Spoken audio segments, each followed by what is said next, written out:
போடிநாயக்கனூரில் பாரதிய ஜனதா கட்சியின் சார்பாக மத்திய அரசின் பட்ஜெட் விளக்க பொதுக்கூட்டம்.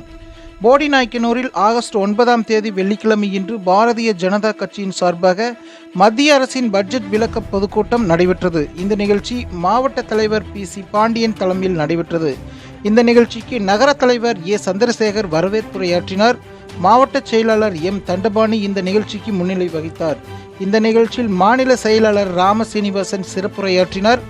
மேலும் இந்த நிகழ்ச்சியில் மாநில நிர்வாகிகள், மாநில அணிப்பிரிவு நிர்வாகிகள், மாநில பொதுக்குழு உறுப்பினர்கள், மாவட்ட நிர்வாகிகள், மண்டல அணிப்பிரிவு நிர்வாகிகள், மாவட்ட செயற்குழு உறுப்பினர்கள், கிளை தலைவர்கள் மற்றும் பொதுமக்கள் என பலர் கலந்து கொண்டனர்.